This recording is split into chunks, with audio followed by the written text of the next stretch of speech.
All right, Back on. it's It is. back on. We're good. Back All now. right. I am my video is not working because I'm on a different computer because the program is on a different computer than what I usually use. So um if everybody can see the screen. Jeff, can you give me a thumbs up if you can see the screen? The Yep, you're Herdley good, Amy. screen? We can see it. You're good. Excellent.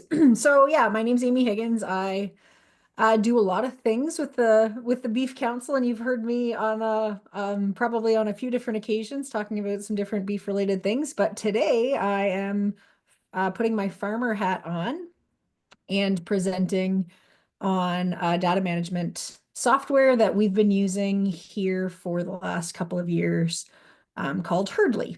And um, I guess how did we manage data before? So our farm, we have it around 40 head of cattle or 40 head of purebred Angus.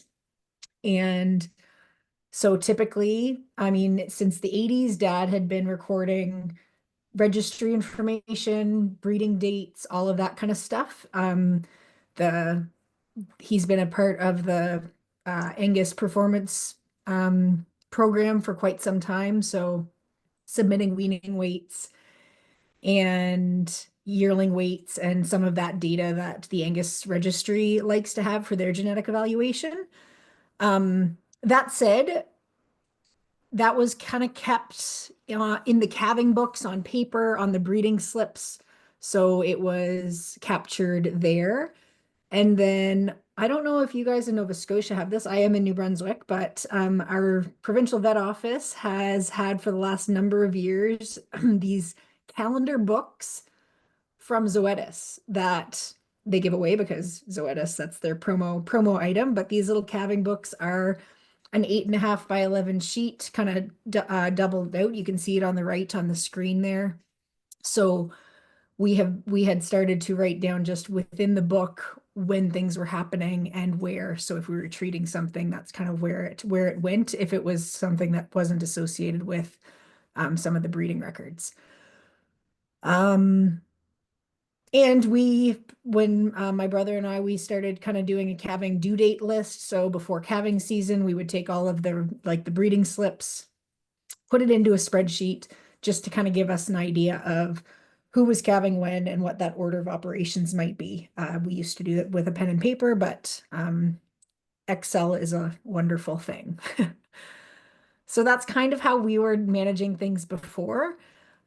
So what we are doing now is the calendar. I guess just from why I particularly was looking for something different. The calendar is great, but if you need to look back on a certain date or when bulls were put out or when you pulled them, like on specific information, it was great to be able to look back and see what was happening on those days. And even we began to record like some of our field and cropping um, when fields were hayed, how many bales were pulled off that field, and some of those inventory things within the calendar as well.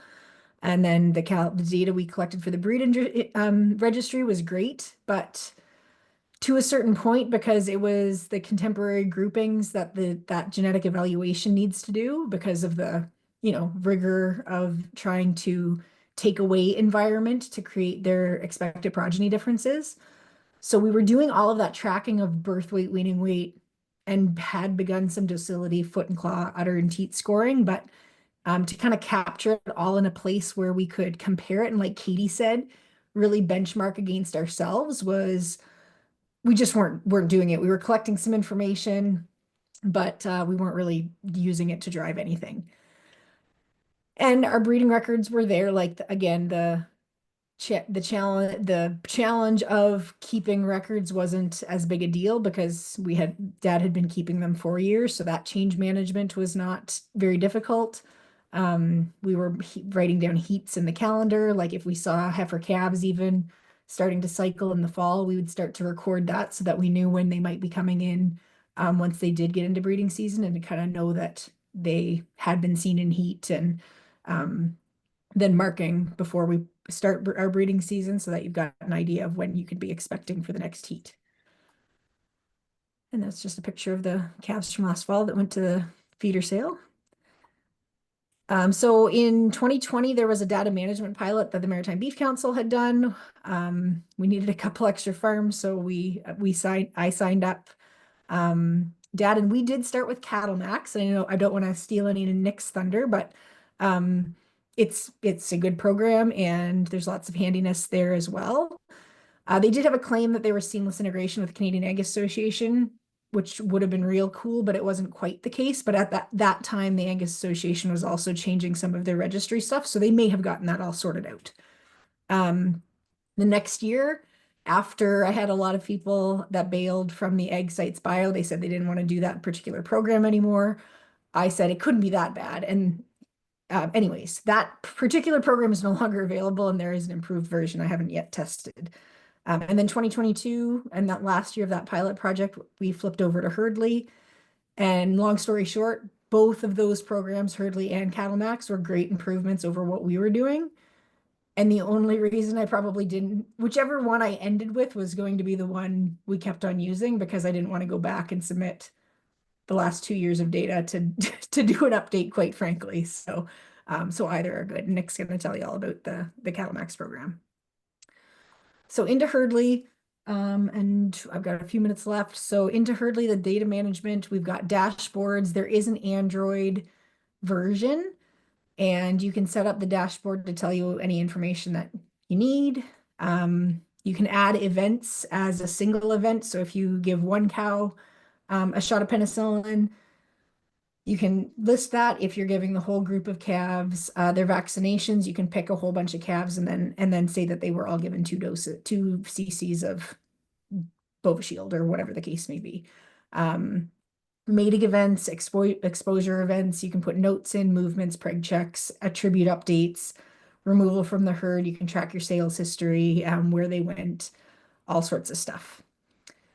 We do not use RFID reader, but this is where what they say is supported to be able to use with Herdly. And I can't tell you with any firsthand knowledge if it actually works, but those are the ones that are. This is another one of the reasons why I think the Herdly app in the future, if we do get to the point where tracking through CLTS for regulations is going to be more required and maybe policed. This one does have a seamless integration with CCIA and the Canadian Livestock Transport System. So if I move an animal from my farm to the community pasture, I've got the premise ID of the community pasture, and it automatically will submit that movement to CLTS. And same if I send bulls down to the test station, it'll automatically track that movement. So some of those extra steps that you maybe have in another program, if it comes to the point where we've got to track all of those movements, sort of, again, the dairy industry is a good example of those movements are tracked through their system, and it just needs some upfront things. So that's a nice thing. I currently am not set up with CLTS to do this. And every year I think to myself when I'm doing the birth certificates, I should probably do that, but I don't.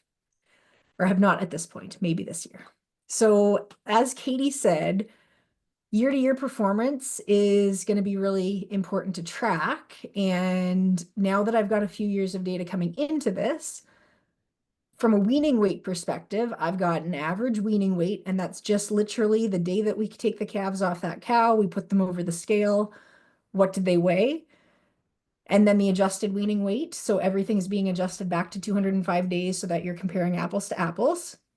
And they do have a metric of pounds weaned per cow exposed, which I think is interesting to kind of give us a real good number to benchmark, so that kind of flows in your conception rates. All of those things kind of get boiled down into one productivity number.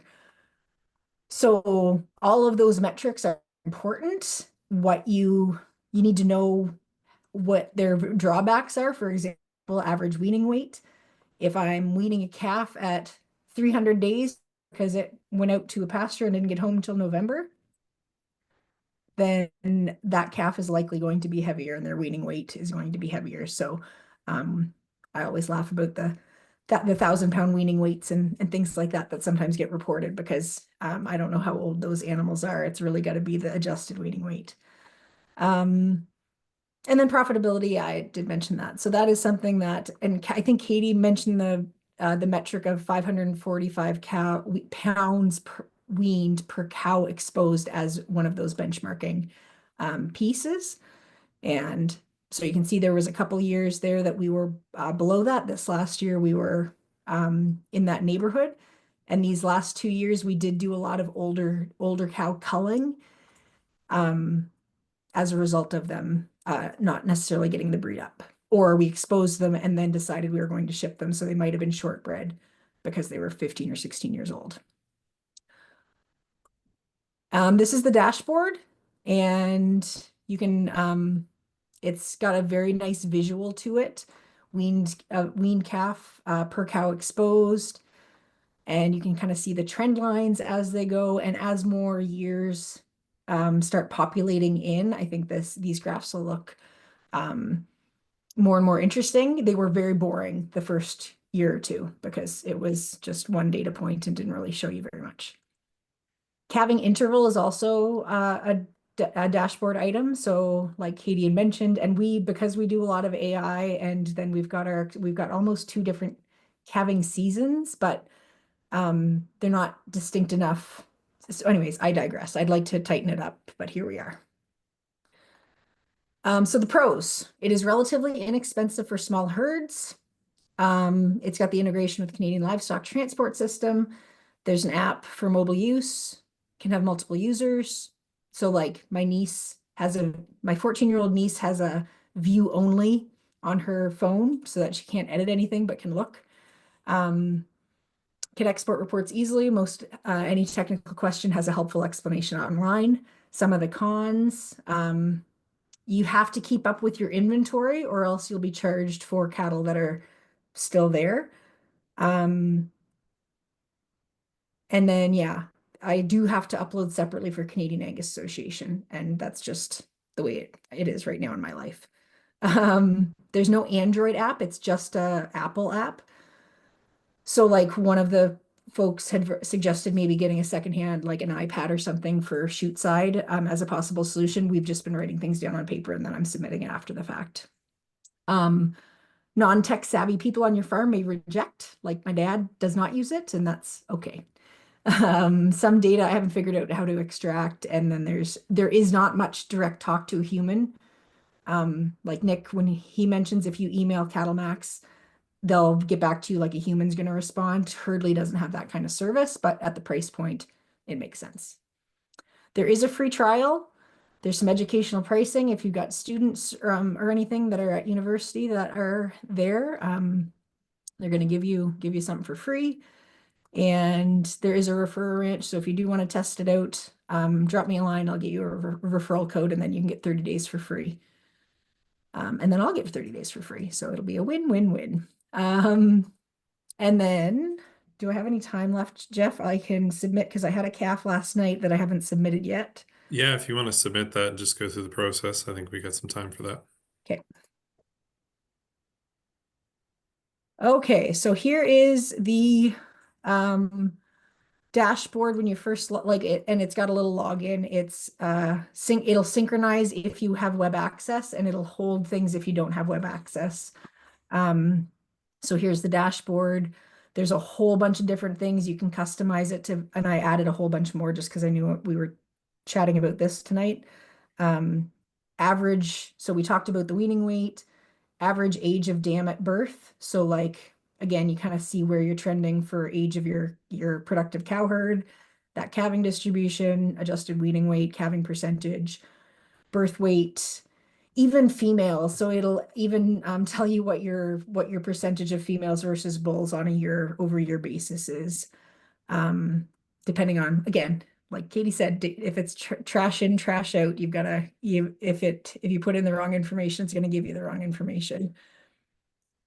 And then here is the list of our inventory. And then you've got the option to put these child lists, which are just a whole bunch of different things that you can kind of compare year to year. So I don't know if you can see this very well, but this is an example of one of the older cows. And so she's had a bunch of calves. She was 2, so this was her first calf, and you can kind of see that so you can look at the cow and see what her calf history is, birth, and you can customize all of these things as well. So I'll get this is my cow versus dad. So I am just going to right click, and then it brings up all of the things that you can do with that animal. And then I'm going to hit new calf because she had a calf last night. And so because I had her breeding slip already entered, she was bred to Montera on April 27th. And then it tells you, so it'll bring up every bull that has been either exposed to that cow, or if you've got an AI breeding slip, that it's been there plus or minus 2 weeks. And then, so she is one, we call these ones V1N. I have been informed, I use their nicknames for our alternate tags because I've got a 14-year-old niece who loves to nickname animals, and she's named him Perry. And his tattoo will be BMMF 1N. And then his name will be Valley Meadows Montera, because we are boring and just name uh boys after their dads and girls after their moms. Other than the nicknames, we get to have fun on the nicknames. And she was 82 pounds, and that was an actual weight.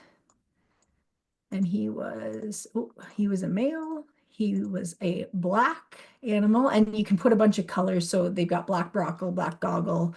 If you've got funner colors than straight black Angus cows, because polled, and then you can put the calving information. It was born live, what the calving E score is, um, if it was a calving assist, what was the reason for that, um, and so on down the line. You can even put in pictures.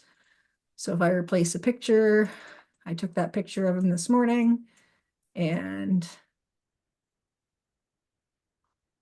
then I hit save. And so he shows up as Valley Meadows, Montera, and he's in our inventory now. And then I can delete that.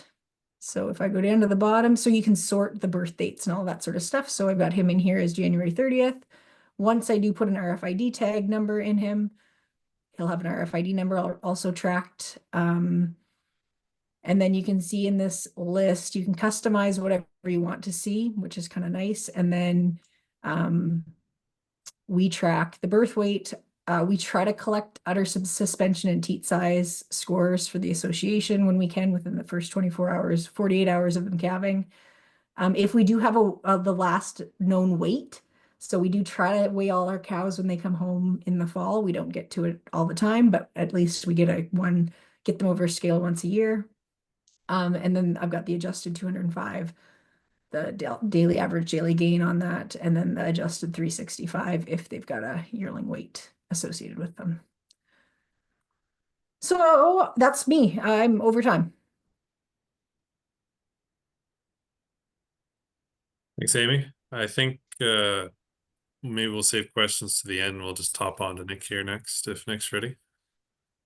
Give her a whirl here. Yeah. Amy sets the bar high. She's fancy reports and does things very well. So well done, Amy. I'd like to see if I can share my screen. So here. Should be able to share from here. Share.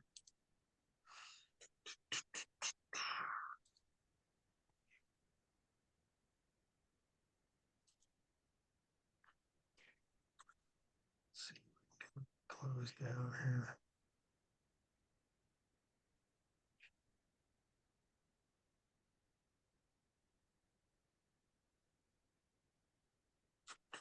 Where'd that go? Lost my screen. We had it for a minute there, but then it disappeared. Yeah, it closed everything down on me. Too many X's.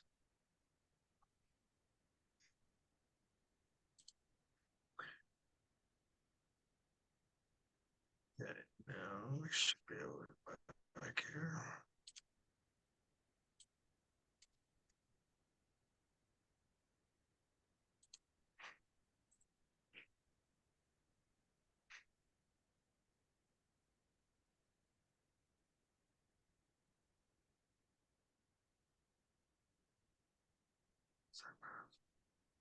Bear with me for a second. This worked real easy earlier.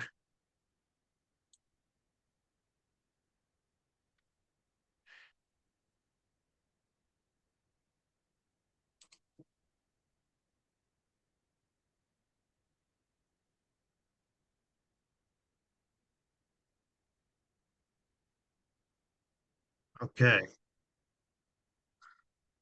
So you should be able to see my CattleMax screen. Yes. Yep, Yep. you're good. Okay. So um, mine will be a little more basic, but kind of cover the key points that Amy did as well. So I use CattleMax and I kind of stumbled upon it through some people using it and doing a little bit of mild research online. Um, didn't really trial some any other types. Um, we run a commercial herd of all mixes. Some people joke that I have a United Nations herd, so there's kind of everything in there. So was looking for a better way. I was using kind of spreadsheets. We'd stuff written in paper. I have the classic binder as well with records in it and numbers scribbled down when we ran stuff through. Um, so I was looking for a better way and stumbled upon CattleMax and started using it. I really like it mostly for the ease of doing records. I would say I'm nowhere near fully utilizing it to all of the things could be using out of it because there is a lot. Um, but right now, some of the main things that we're using for is recording weights, all of our health treatments, any sort of ailments, deaths in and out, calving, weaning, sales. We do have a set of calves at a feedlot that are being fed out, and we're tracking those weights. The producer's sending us weights back, and we're tracking those as well. We do try and, similar to Amy, we try to get our cows over a scale, usually right around weaning time. I calve late May, June, so we're typically weaning around February, March, depending on the year and what's happening weather-wise. So, and we record all that in there. Um, so the use of that, it's Android, Apple compatible, multiple users. So there's just myself and Sarah use it right now. She's got an Apple device, I have an Android, and then everything syncs. You can log in on the laptop at any time and see whatever you need to. No issues with phones. You're in the back 40 as long as you get any sort of service at all. You can update direct right there. And similar to what Amy said, if you don't have service, you can continue to log your data, and then once you connect, it'll sync everything up, which is really good. I haven't lost anything. I'm notorious for losing paper. I haven't lost anything on the app as of yet. Any data I put in. Um, I've even had a couple phone crashes, but I haven't lost anything that I put in, which is paramount for myself. So, this is what the dashboard looks like when you log in. Um, just some general stuff. It's not quite as fancy as I would say at Hurley. We don't have a lot of graphs, but basic reporting. You can run numerous reports. These are basic ones that show up in there, and I've added a couple that we run ourselves. Um, but you can change um, and modify any of these um, reports. See if I can move some people. It's overlapping here. How do I get rid of that? One of the items that I do like about CattleMax, it has this MPPA, and it's basically like a maternal. After you start to get years worth of data in of calving rates, when they're calving, whether they're being in a tight group, what the calf weighs at weaning, what your cow weighs at weaning. It starts to calculate a score and gives your herd a number, and then scores your cows against your herd. So you can kind of see benchmarking essentially against your own herd. And as you call out your poor cows or poor producing cows, you get to see that number increase. A year ago, the herd average for that MPPA number was 99, and now it's up at 102. So these cows here are higher producing cows against that metric. And this is just a quick report. So it's the visual ear tag, the electronic ear tag, their last weights as cows. Move that one out of the way. The actual MPPA number, the dams number, if we have that on file, if they're come from a cow that's been on farm and we have some data off of them, we have that, their average years in age, the dam's last weight, and then you can throw in many other items as you get them added in. So aside from calling from physical attributes, feet, udders, just poor calving weights in general, disposition, no calves, fertility. After we've got through that, then we start to go by this number. So if a cow is, we get to trim a foot or anything like that, she's low on a number, she goes right away. We got to get the calf off. She had good calves before. We might drag her through to get one more calf out before we move her along down the line, but utilize those numbers now and starting to change what we're looking at. You can record pastures and movement. We do, and it's visual, so you can actually select it on graphs and name your pastures and where they're moving. We haven't get into it too much, but starting to use it a bit, where animals were and where they go, and just kind of getting the hang of that now. To Amy's point, if you have any questions, she kind of mentioned it earlier. I've dealt with them a few times. We were putting in some numbers and we couldn't quite figure out why we weren't getting it back. If you call these folks, a human does answer the phone, or you leave a message and they usually call you back same day. Super friendly folks, and really good at getting you through any issues that you may have. So they've been great to deal with on that front. Some other items here, you can also do equipment. We haven't really utilized this much, just started recently playing around with it. But you can put equipment in and kind of keep track of maintenance and set up intervals and whatnot. Financial data as well. You can start to record income and sales. We haven't been putting any numbers in here to date to actually pull through, putting in some of our grass-fed stuff. This year we changed accounting systems, so we're hoping to utilize this a bit more and compare those numbers. Rainfall is another one you can add, and track rainfall, which is something going to start to doing this year. We had a longer calving window last year. Typically we're calved out in 65 days. And last year we were pushing 90.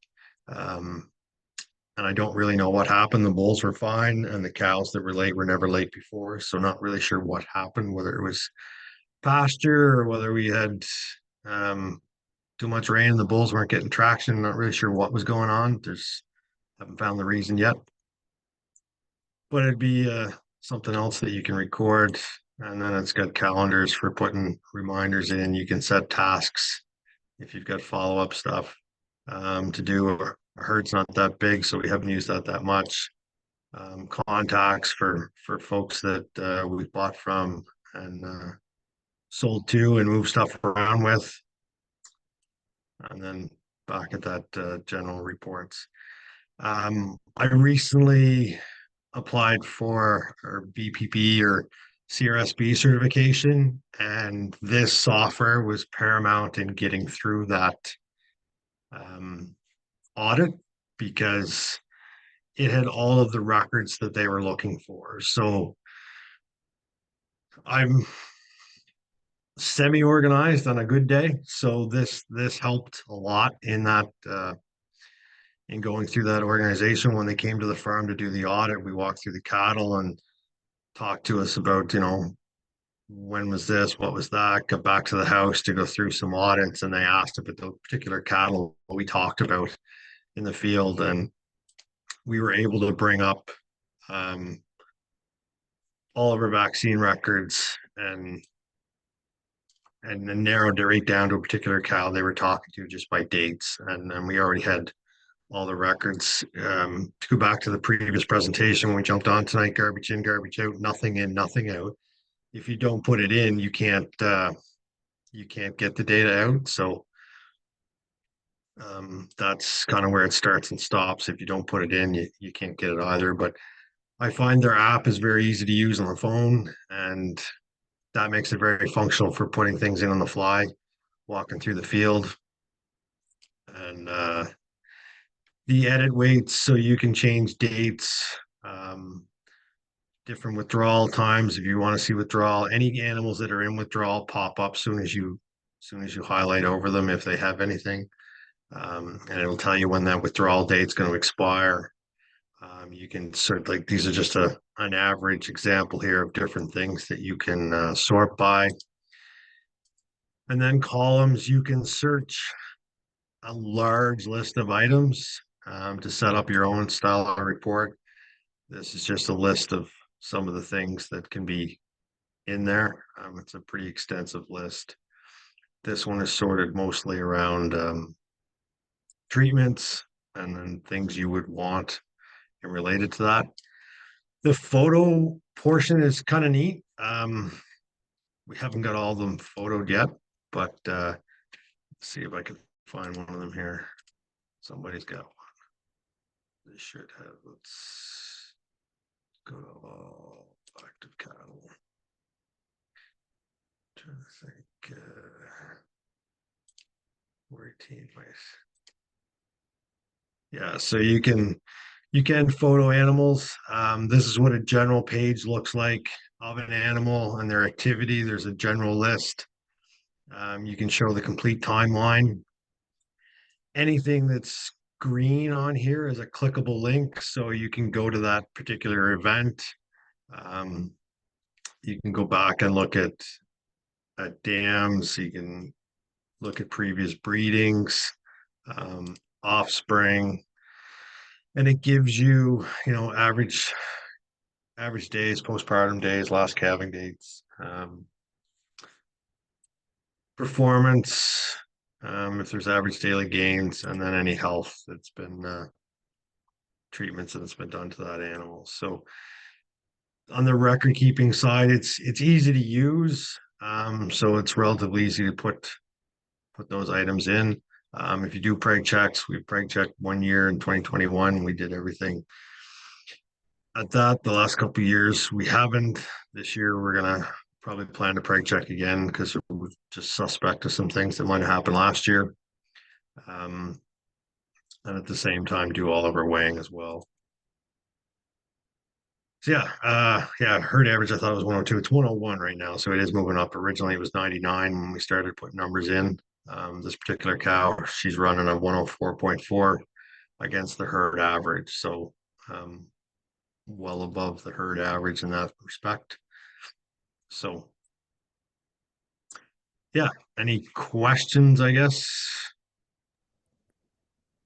Can you speak MPPA? What does it stand for? And is it automatically generated, or can you select weights for that? It's automatically generated, and it's find that number here. I had it wrote down earlier and then I lost it. Forget what that is. Just one Like second here. because it's maternal production Maternal, performance or something. yeah. I always have to look it up every time I do it. Just one second here. I think it's on the other screen.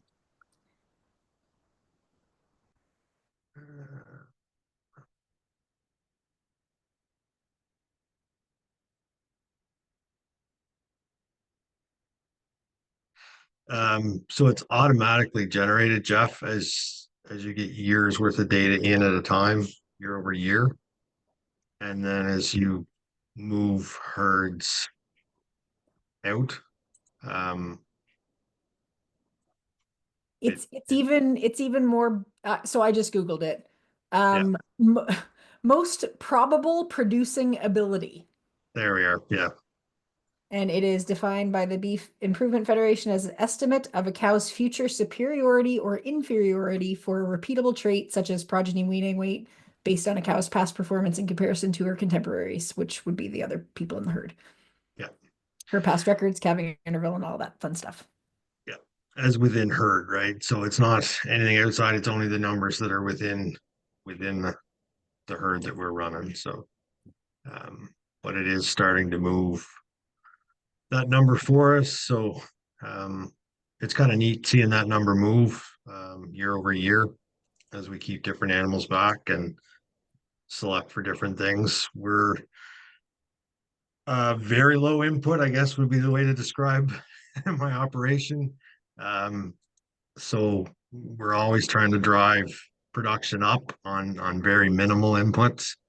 Um, so we're running definitely below the average in weaning weights. We're in that lower end of the 500 pounds. And we always use the adjusted weight, regardless of when we wean. It'll automatically calculate the adjusted weight based on their birth dates. So that's the one we run by. Um, and we let things run from there, but constantly pushing the herd to do more on less. We don't like to see them go backwards, but we're slowly moving the needle ahead, but bringing our input costs down. And this software helps kind of keep track of that and see that the needle's moving. So yeah, that's kind of it on my end. If anybody had any questions, try and answer them.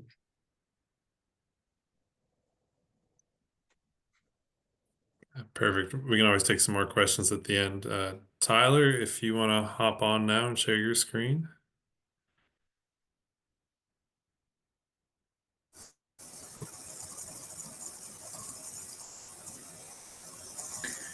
Hey, can you hear me okay? Yep. My computer throughout this meeting has been throwing the odd fit, so I really hope it holds itself together here for the next few minutes. I've I've logged in on my cell. I'll just do back full part on me, but Having some audio issues there, Tyler. hopefully this works on here. It's not gonna be quite the same. I have to do that. So this is shared.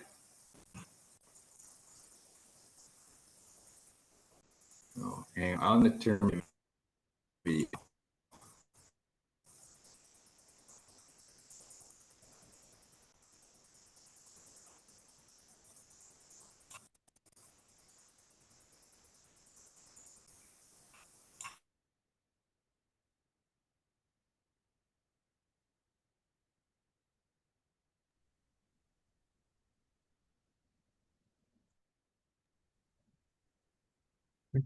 Might be having a few It looks difficulties. like Tyler's trying to dial in maybe from a landline or from a on cellular device instead. Yes. Yeah. Until we get him back, I do know I did look up and I put in the chat. CattleMax also has a free trial. 21 days. You don't have to put in a credit card or anything. And it should work. I mean, there's about all of these programs. Yeah, Doesn't matter. Oh, go ahead. I There was we just gonna say you're right. They do have a free trial, and it's that's how I started. I jumped on the free trial, and then we rolled it into a bottom. We recently upgraded to the next jump was 250 head just to keep track of those feeders that are out in feedlots now. But we're still at 77 cents a head. So it's still pretty cheap in the grand scheme of things. Tyler, I think you're back on your mobile, Connected there maybe? now. Yeah, sorry. That's exactly what I was worrying about when I was breaking up on you guys. It's still sharing your screen, so I don't know if you can pop up your actual report on the screen and talk this way, or Yeah, I'll try that. I think as long as you can see the screen, can you? Or well, what? it's just showing the Zoom right now. yeah. So if you pop up, Yeah. All right. there we go. This will work, Tyler. Perfect. Well, I hope so, because I was worried that was going to happen throughout. It would work good for a little while, and then it would. I don't know if our connection's going fuzzy here tonight or what, but it was struggling. So yeah, let me know if there's any other challenges, and I'll just plug along here. Yep. Yeah. So hello, everybody. Apologize for that, and we'll just roll on. Just a second here.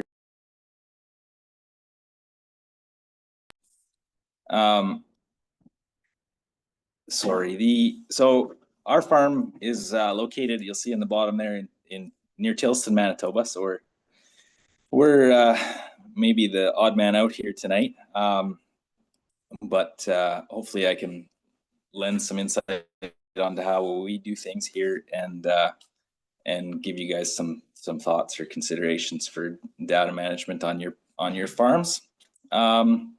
So just a little background. We're a mixed farm with a focus on cow-calf production.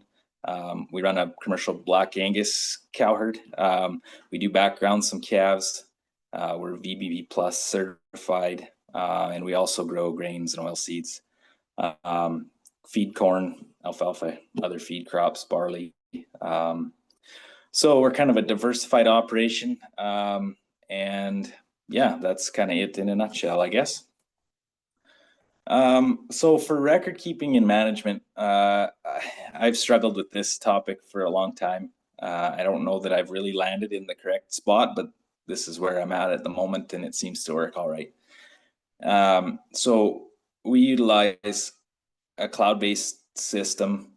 We focus on Google just as that's the system we're familiar with. I'm sure other cloud-based systems would serve the same function.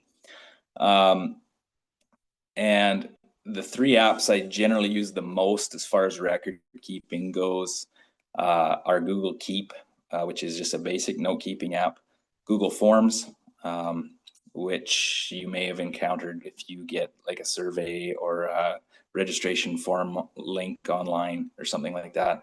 And then Google Sheets and Excel. So not always Google Sheets, but the combination of the two. And then we do use RFID readers. So that kind of loops into the system as well.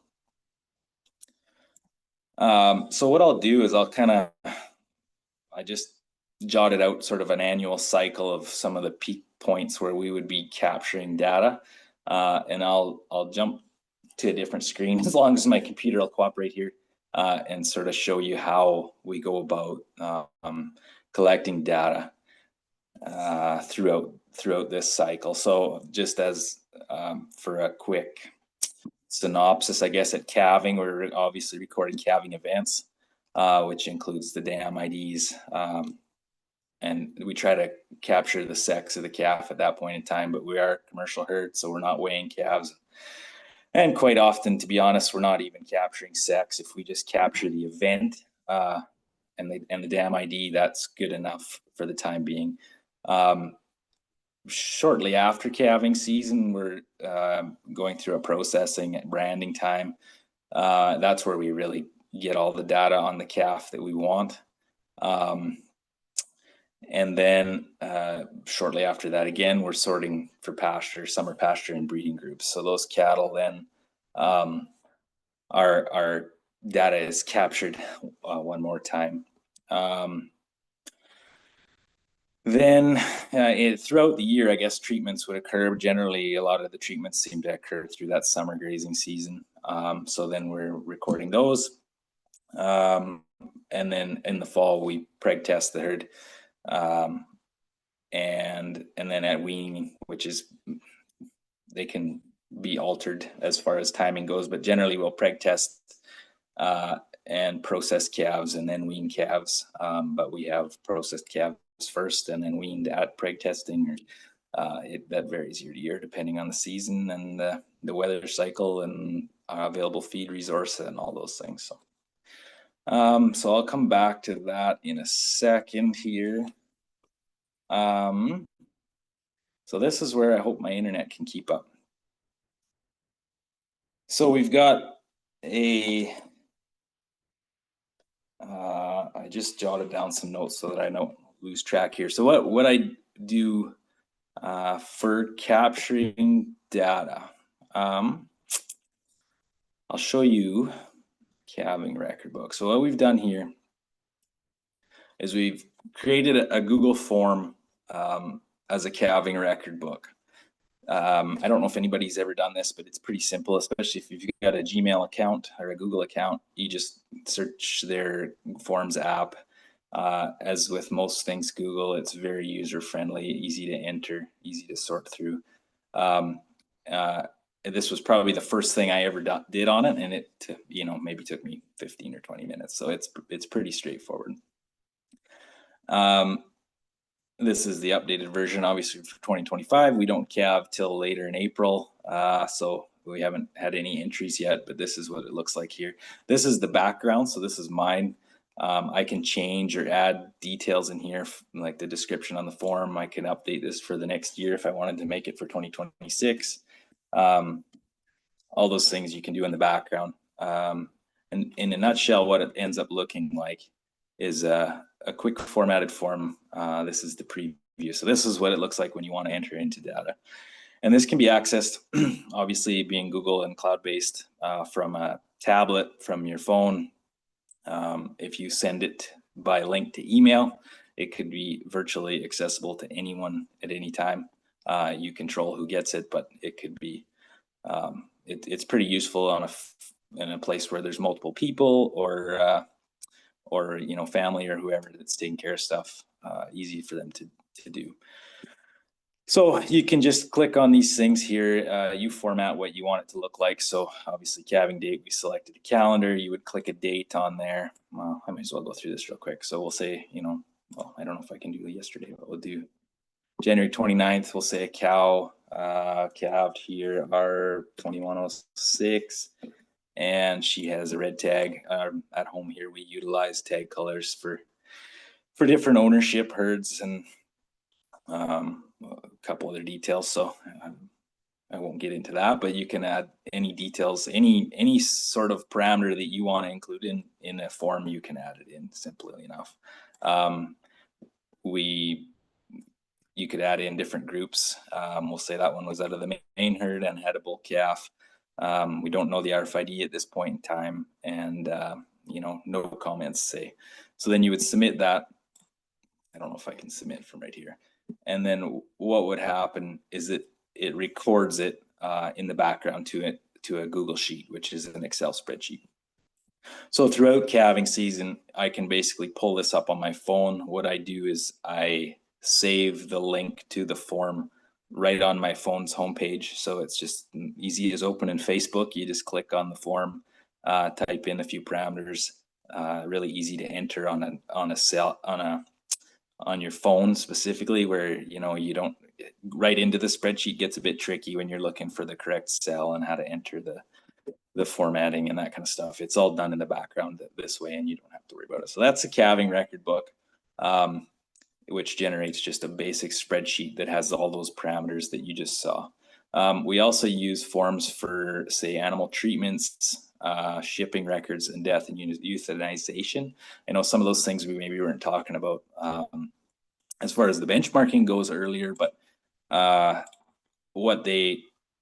reason we have those specifically is for our VP Plus certification. So it's just an easy way for us to enter some of that data. So again, here might be a treatment record. It's got a lot of the same stuff: the date, the type of animal, their ID, tag color again, RFID again, and then the reasons, treatments, dosage, route, withdrawal. That's basically the info I need to have. So that's what we've put in here, and it punches it out into a Google spreadsheet for us.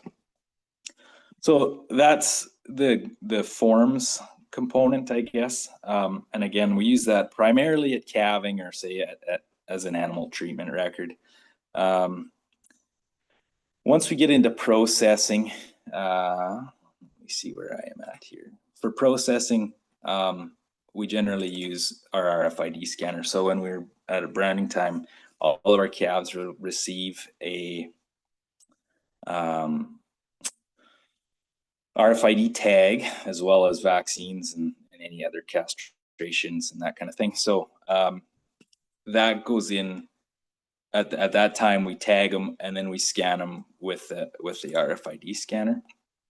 So we end up with, say, I don't know if that's the right spot. Yeah, sure. Here's some. So we'll end up basically with a I don't know if these will open real well on here, but end up with a spreadsheet. The only information that we put in at that point in time, other than general notes indicating vaccination protocol and that kind of thing, each animal then is allocated their ID. We indicate sex at that point in time because it's easy to tell, and record, and then we indicated a dam ID on there as well. And that then sticks with that animal for life, so that anytime we're utilizing that RFID scanner, that tag identifies that animal moving forward. If we lose tags or lose the visual tag, dangle tags, there's a mechanism in there to update tag numbers. We just have to ensure that we're always updating that actual animal and not creating a new animal. We learned that the hard way, but yeah, so through processing and pasture moves, the scanner is what we're using the most. Through the summer season, if we're using treatments, we're back to that Google form. And then in fall and early winter, we're back to vaccine boosters, weaning, and preg testing. Then we're using the scanner again. So you can see right here, this is my 2024 scans. You end up with a number of spreadsheets. Some of these are duplicates because they're saved in 2 different file formats, but it's not as nice as Herdley and CattleMax, where all the data for that animal is available in one location. It's kind of a mess, but I guess I should say it looks like a mess. It's not really that bad. If you know where to find it, and which I do because I made it all, you know where all the animal data is at any point in time. So that's kind of the system we use. When you look at the benchmark data then and how to acquire it,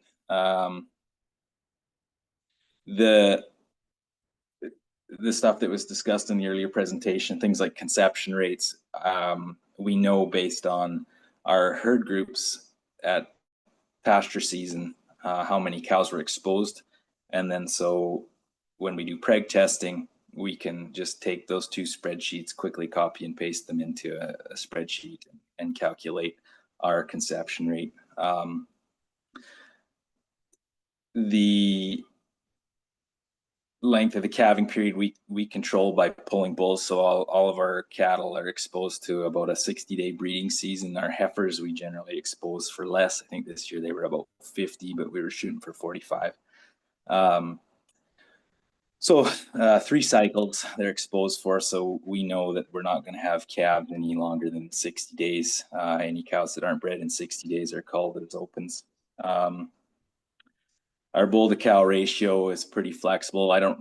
It seems like you guys maybe use a little higher ratio, but we shoot around 1 to 30, 1 to 35 maybe on mature bulls. We'll stretch it if we need to, or tighten it up if we've got bull power available. The calving rates, we can base off those calving records, and then weaning rates, same thing. We base it off the weaning records. So we can find out the number of animals weaned and then go back to, say, the animals exposed, or I didn't really mention, but I guess when we're weaning or in fall, when we vaccinate cows, or sorry, pre-breeding cows vaccine, they're scanned. So we have a full inventory of the cow herd twice a year as they're going through the chute. So we always have sort of a relatively up-to-date record that we can fall back on for inventory. So we can pull most of the benchmarking information out. Where we fall maybe a little short is any weight. We don't scale a lot of our cattle. We do have a scale at 1 yard, and we've purchased another scale for a second site that's not operational yet. Once that is, maybe we'll have more weight data that we can rely on, but right now we're not consistent enough to be able to track the weights. Yeah, so that's kind of where we fall as far as benchmarking discussion goes. Where I find the most value in the records we use is for financial records and planning. So I rely heavily on that for our budgeting and cash flow, as well as generating balance sheet or net worth statements. So it gives me a lot of confidence when I can look back and I know my inventory to the animal, and I can look back on a year or look ahead for a year and understand where I'm going. So that's super helpful. And I guess just the last bit I threw up here, while the other guys were going, is some of the pros and cons. Obviously, it's not quite as seamless as CattleMax or Herdly or some of the other apps that are out there. It's not necessarily at your fingertips for immediate assessment. But to be honest, if I can do it, anybody can do it. If you have a little bit of understanding of Excel, that's super helpful. And I can probably, if you give me 5 minutes, I can pull up most of those benchmark data that you might be looking for the past year. So it doesn't really take all that long. It's cloud-based, which is really helpful. I can find information just at my fingertips. If I'm out in a tractor or if I'm in the yard somewhere, it doesn't really matter where. We've had lots of cases where we're trying to even just to figure out an animal's identification. We send some cows to community pasture, and we've had them contact us about an animal based on an RFID to see if it might be ours, and I can pull it up on my phone almost within seconds and identify, if it is or not. The pro, I guess, to this system is that it's free. It costs absolutely nothing. You just have to have a Google account. Some benchmarking is difficult without weighing, but we're working towards that. There is nothing automated in the background. So if you're talking about linking to CLTS, or if you're a purebred producer, it still have to go through all the steps to identify all that information for them. So that's a bit of a drawback. Like I said, with a little bit of time, you can extract most of the benchmarking data pretty simply.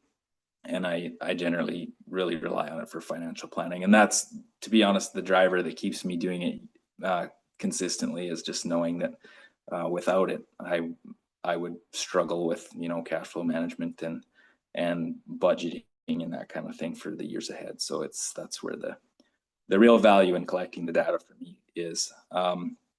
Yeah, I could probably keep rambling on, but I think that's probably good. So I'll just stop sharing screen here. And like the other two, I'm open to questions as well. Yeah, thank you, How many Tyler. cattle? Oh, go ahead, Nick. I was gonna say, how many cattle you running, Tyler? We've got it varies, but Base cow herd. personally, we run about 210, between 2 and 250, and we work closely with my dad and brother, so there's a good number there as well. And one thing this does is, I guess we do have access. So you'll see on my shared folder, I guess you're not seeing my screen anymore, but on my shared folder, it was in my Google Drive, but it's shared with my brother. So he has access to that folder, which is kind of nice too. So if he needs to look up data, particularly in years past, now our data is becoming more and more separate, but there's, lots of years where it's all in the same spreadsheet. So we both have access to it on there, and we both have access to the calving form and that kind of stuff. So we can input data, or even if somebody's just taken over for a couple of days while you're away, you can fire them the form and they can keep your info up to date while you're gone. So yeah. That was actually a question I had because I know there's a lot of like intergenerational ranches or farms. So like on the Herdley and CattleMax, can you run two different groups on that?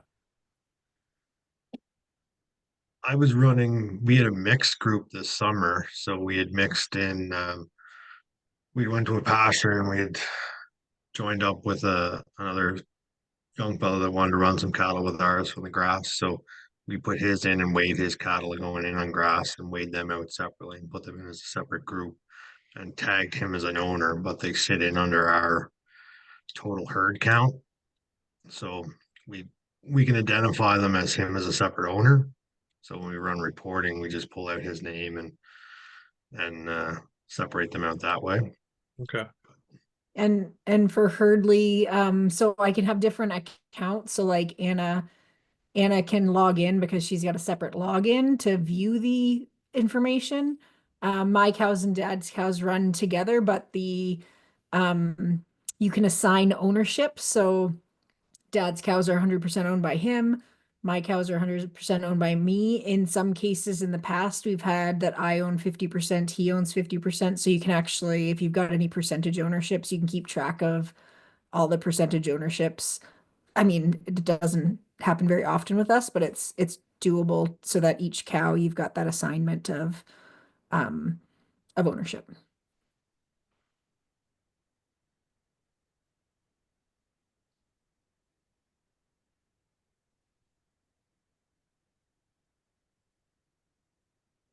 Any I was just gonna, questions from the floor? Anything else? I know it's been a late session, but I was gonna say, I think all three items bring something to the table, and it kind of varies on your level of what works for you. That's what I always tell people: what works for me won't work for somebody else, and what other people like. So there's, three different platforms there that can kind of fit just about anybody's tailored, right? So you got to do.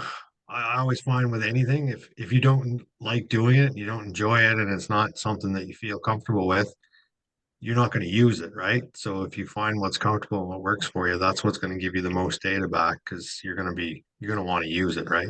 So that's uh that's the one piece of advice I would give out to anybody. If you don't like it, you're not going to use it.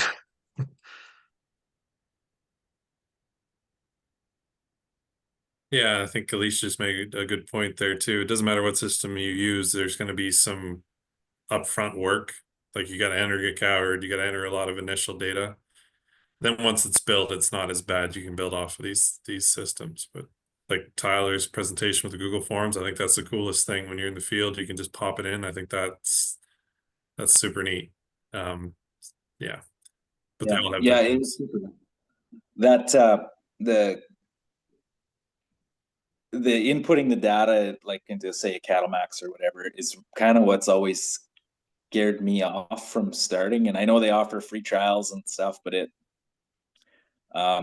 just seems like a lot of effort to get fired up and to give it a try. I just don't think you're going to get maybe a great feel in that period of time. So I've just kind of stuck with this. And to be honest, the longer I've done it, the more comfortable I am. And I think you don't have to get burdened down with which system you choose. If it's as simple as a piece of pen and paper, that works as well. It's like there's nothing wrong with any of it. It's just that this adds a little convenience that it's digital, it's saved, I can access it, and it's nice. I didn't jump into Google Keep on here. It's just a very basic notes app. Basically, when you open it, it asks you if you want to create a note. You can title it. I have used it as a calving book. So in that case, it might just be titled Calving 2025. And then as I record calves, I just put in the date, the dam ID, and whatever else, and it just generates a list. So it kind of looks like a mess. It can be exported into a Docker sheet, so then it can be saved in a better format. I use that a lot just for any day-to-day stuff. If I'm in a real hurry, I might record a cow that I've treated real quick, just so I know later when I go back, I can find that information. If I'm moving a group of cows in a pasture, I might record the date and the pasture move. That app actually is super helpful. I have a lot of information saved on there. I was going to say, And Tyler, that's brilliant. Like I knew that there was Google Notes, but I actually thought when I see that as an option that it's like a password like keeper, but knowing what it is now, that's really neat because it's yeah, seems pretty handy. yeah, it is really handy. For 2024, I used that as my cabin book because I was the only one entering information. Um, the forms we've used every year before that, just because multiple people have access to the same sheet. But when it was just me, I just found it actually easier. And that's kind of the name of the game, just whatever's easy and works quickly. And I use it for, I have notes. I should have pulled it up, but I have notes. For we graze corn in the winter here. I've got a corn grazing note, and it basically just records every move, what date. You can save pictures to it, so I have a map for the corn graze that's on there that numbers the paddocks, and it's just all the info is there, so that when you want to go back even a year later and extract all the data, you can. You've got everything right at your fingertips, and you're not fumbling through spreadsheets or trying to put the info in a nice succinct place. It's just slap it in there and move on with your day. And I use it.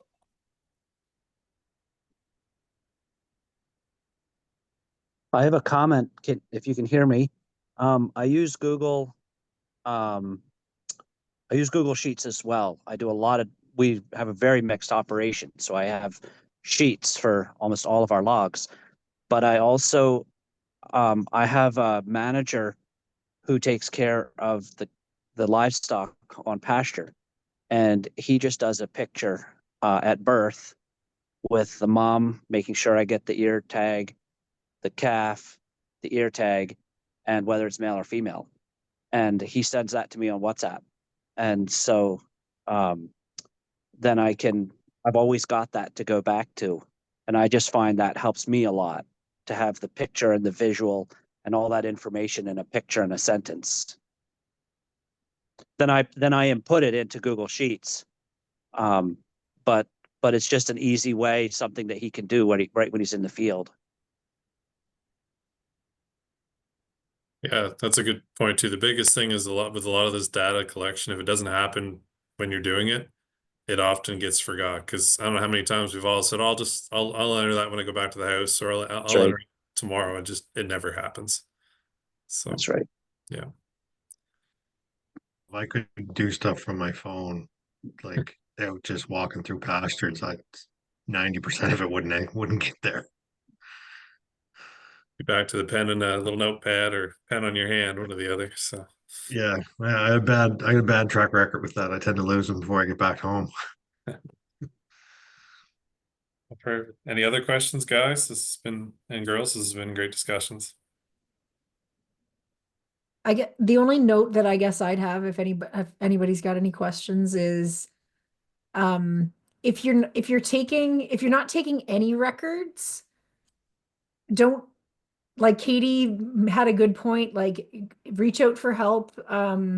If you start even taking a few, you don't have to go from taking none to taking all. Like it's progress over perfection here, folks. So like there's certain things that you might want to prioritize, but it's certainly kind of a work in progress as far as data collection goes to make sure that you're gathering a few items. If you're gathering a few data points really consistently, it's better than trying to gather all of the data points inconsistently, if that makes sense. So I just wanted to note that. And yeah, even writing it down on a piece of paper is a way to start. And then these are just ways that you can actually decipher what data you've been collecting in an easier way.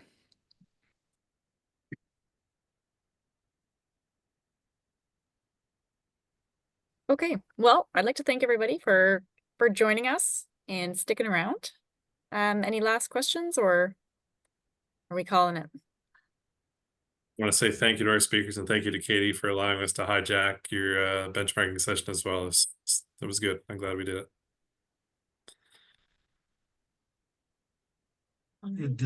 Katie, did you